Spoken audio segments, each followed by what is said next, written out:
Alright, so here we go. I apologize for the sound. Right now my computer's kind of flipping out because I'm trying to charge it. At the same time I'm running a pretty intense program. So hopefully the sound works out okay. But this is the problem you chose, problem 33 from chapter 3. So this is the first video that I'm going to make for you guys. It says that a gray kangaroo can bound across a flat stretch of ground, with each jump carrying it 10 meters from the takeoff point. If the kangaroo leaves the ground at a 20 degree angle, what are its takeoff speed and horizontal speed? So we'll start with the takeoff speed. Another thing we should mention here is that this is 10 meters from what the problem gave us. The problem gave us that the kangaroo can bound from up to 10 meters there. So what I have here is just a bunch of stuff that the problem gave me. One of them is that it's moving with an initial velocity v, and it's moving at 20 degrees with respect to the horizontal. So it shoots off the ground at 20 degrees with respect to the horizontal. That's going to give us an x component of the velocity and a y component of the velocity because it's moving at an angle 20 degrees above the horizontal. So what those velocities are, though, we don't know because we don't know what v0 is. So once we find v0, that's part A. So that's what we're looking for. But right off the bat, I can split up these components here into equations from trigonometry that say v0y is equal to v0 sine of 20, and v0x is equal to v0 cosine. Alright, and so right off the bat then I can start plugging in stuff for my my chart that I've made here. I've got along x and along y, and I've got my VOVAT right here. Here we go. So for the initial velocity along x, well, I just made an equation for that. That's v0 cosine of 20. Let's see. The acceleration is going to be 0, always with the projectile. The distance we know, so let's see. Let's mark what my final point is going to be. This is definitely going to be my initial point once the kangaroo jumps off, and then this is going to be my final point. I'm just randomly choosing that. Not randomly though, because I know that my final velocity along y is going to be 0. That's why I'm choosing this as my final point. So if I know that, then that means I know my final velocity along y is 0 right there. Okay, moving right along, because the acceleration along x is 0, that's going to tell me that the final velocity along x is still going to equal v0 cosine 20. My distance here in this case, because I'm choosing my final point to be here, is going to be is at the peak. I'm choosing it to be at the peak because I know the final velocity along y at that moment is going to be 0. So because of that, I know that this distance is going to be 5 meters. So that tells me my displacement along x is positive 5 meters. The time, though, I don't know how long that's going to take. So next I'm going to use along y. And along y, again from this equation right here, I know that my initial velocity along y is v0 sine of 20, which I got, again, from trigonometry. So because I chose my final point to be at the peak, its final velocity along y is 0. The acceleration along y for any projectile is always going to be negative 9.8 meters per second squared. And the height, well, I'm not really sure what the height's going to be. So, how do I go about solving this problem?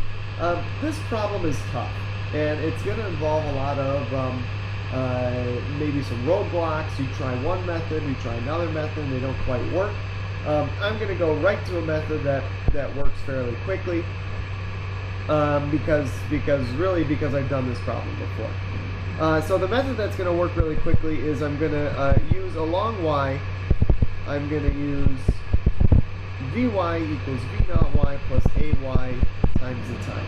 Again, we can use any of the three kinematic equations that we have, but they're going to be along x or along y. In this case, I'm choosing the velocity along y.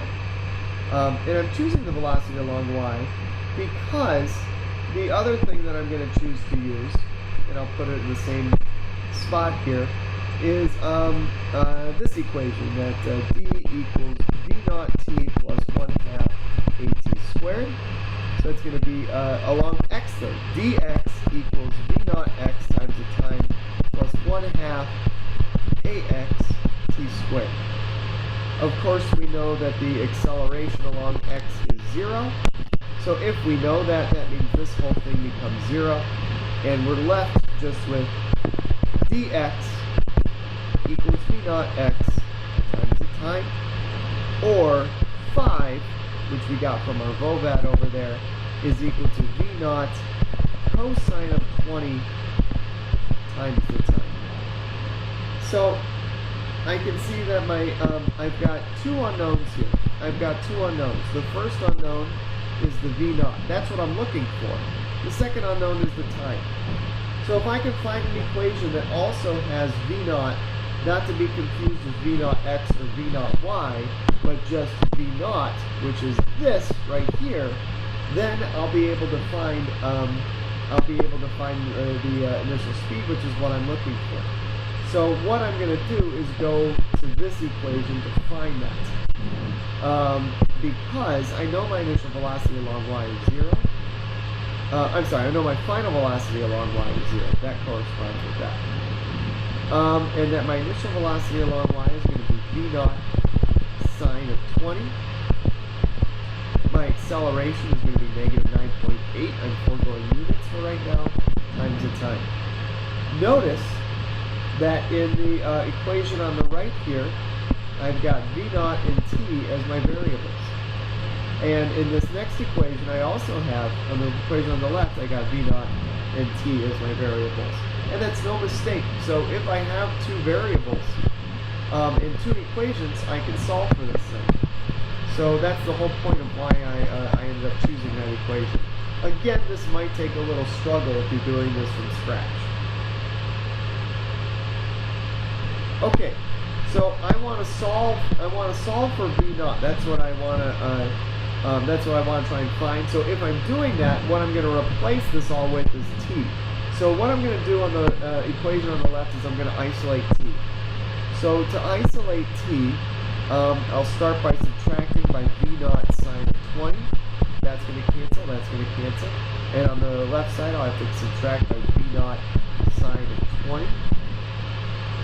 So that's going to give me negative v naught sine of 20 is equal to negative 9.8 t. The negatives cancel out, hopefully you see that. And what I'm left with now is that v naught sine of 20, that's not very good. Yeah, there we go. Over 9.8 is equal to t. And which is good, because all I'm going to do is take all of this, which is t here, and I'm going to plug it into t here.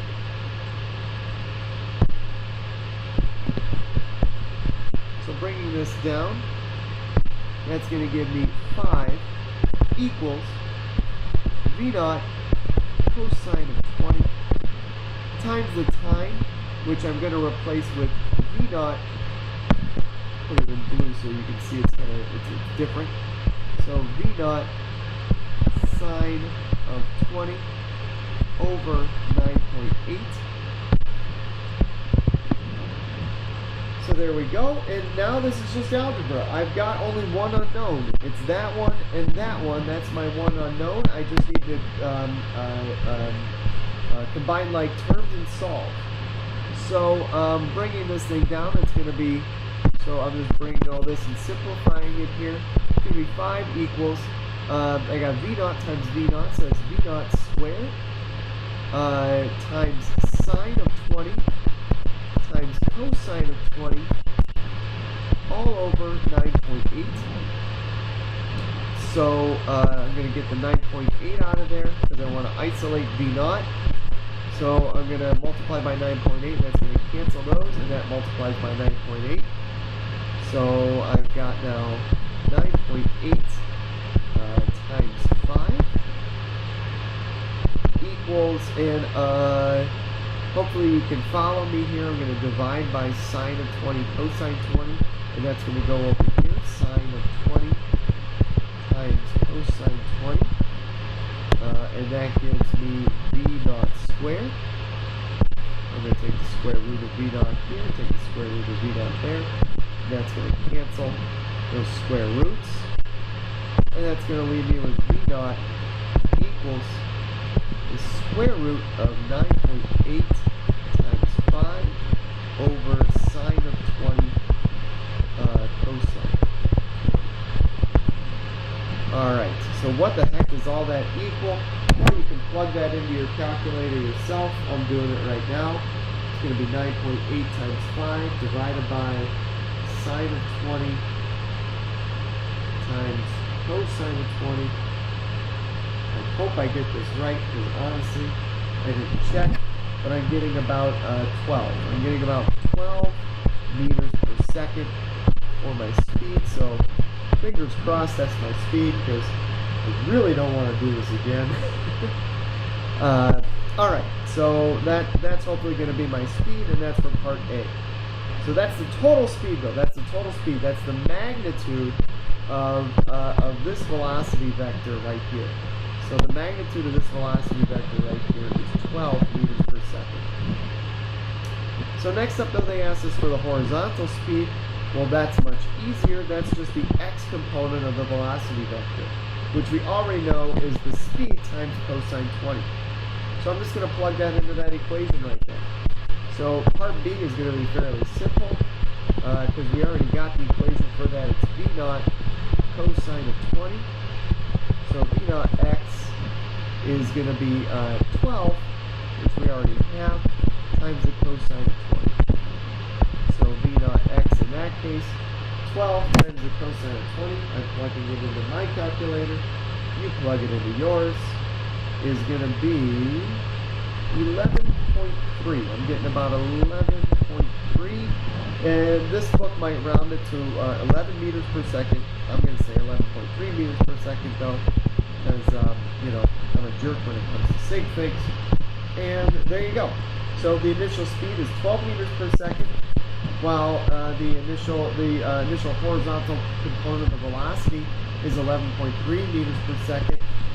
I think that's all it's asking for. So yeah, the horizontal speed. There you go. So any questions? Leave them in the comment section. Yeah, let's try that. All right. Thank you.